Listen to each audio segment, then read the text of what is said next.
I'm excited to have this conversation with you, Omar. I think we'll just start with this. Like this whole cyber attack, cyber security conversation seems to be sort of trending right now. It seems to be increasingly common. And I don't know if that's just, the media trying to scare people or if it's legit, but it's sort of like on our collective consciousness more now than maybe any other time before. Can you give us sort of a grand tour for us caveman like myself who aren't super techie, who aren't deep down the rabbit hole on this stuff like you are? What is going on the macro level right now that we should be aware of that might explain sort of the spike or the increase in some of this activity of late? You're right. Yeah, it seems to be getting out of hands. It's getting to the point where really, that cybersecurity is something that you need to be thinking about. And 2-3 years ago, that was not the case. Let me tell you that a couple of years ago, if I'd be talking to a business owner, a contractor, any kind of business owner, we would have to do a lot of education as to why you really need to be thinking about cybersecurity and the risk around it. And the tables have really turned, I will say, in the last couple of years. At the macro level, the reality is there's a lot of money to be made for cyber criminals. Mm-hmm. It's really getting out of hands. 2015, about $3 trillion was the cost of cybercrime worldwide. By 2025, 10 years later, we're looking at about $10.5 trillion. That's bigger than most countries' entire GDPs. By 2025. Yeah. That's 3 years away. Yeah. So this is moving. It is a huge industry in the upward direction at a very alarming rate. Yeah, causing damage. I mean, we think about criminals in a much more traditional sense, but criminal activity in the cyber world, you're saying, is a giant industry that's growing quickly. It's a lot more profitable than illegal drugs even. So a lot of the organized crime groups, nation state actors as well, they're shifting their focus to cyber crime. Because of how much damage can be done inside of a company when you have a major cyber related attack. Yeah, and also how easy it is for them to execute it, and we can get more into that as well. Yeah, so you would think, your typical contractor, a home builder, a landscaper, painting business, I would be more concerned about someone breaking into my vehicle and stealing my stuff, stealing equipment, maybe them getting onto a site before lockup and taking materials that we're going to use. There's sort of these more traditional threats to a business's security that I think most people would be familiar with. In the cyber world and the digital world, what is the primary incentive that these actors or groups of actors have to launch an attack? In broad strokes, what are they trying to get their hands on a lot of the time?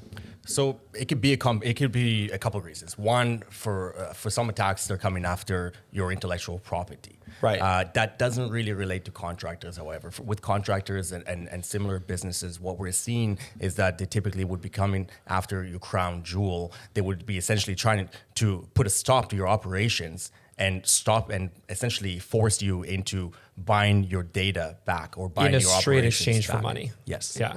So they get your data, they encrypt it, they make it unavailable. They essentially shut down your CRM or your tech stack entirely and are saying, hey, if you want to get your business back up and running again, it's going to cost you 10 grand, it's going to cost you 30 grand, whatever. And it's essentially an exchange like that. They're trying to get their data, they're trying to get your data so they can monetize it in some fashion. A lot of times that is the case. Other times, it's maybe using you as a vector or a vehicle to spread malware elsewhere. So they know that your clients, your vendors are trusting you. And when they get an email from you, for example, they most likely will open it. They might even open the attachment more often than not. And so they might even use you as a vehicle to spread malware to all your contacts in your mailbox, for example. And that seems to be very effective. Yeah. So I run, so just to clarify here, so the situation would be I run a roofing company.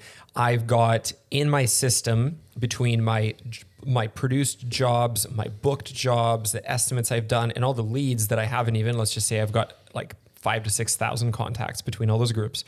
You're saying they could literally infiltrate our system and then send emails that look very much as if they're on our behalf to all of our leads, houses we've estimated, jobs we've booked, we've produced, all that stuff to try to extract some sort of information.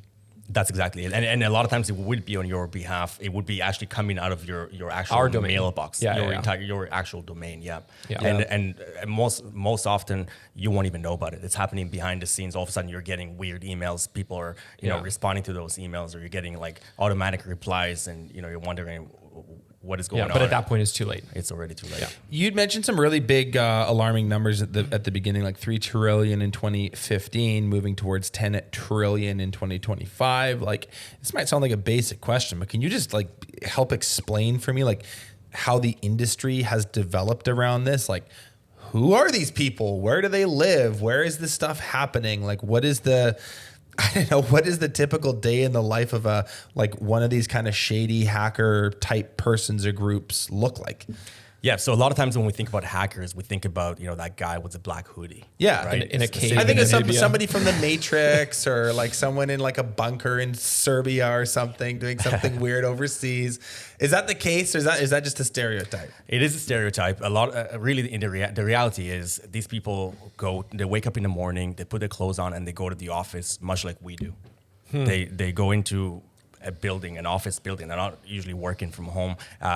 These people they have actual This is their offices. job. They have cubicles. They have VoIP phones sitting on their desk, and it's a job. They have benefits.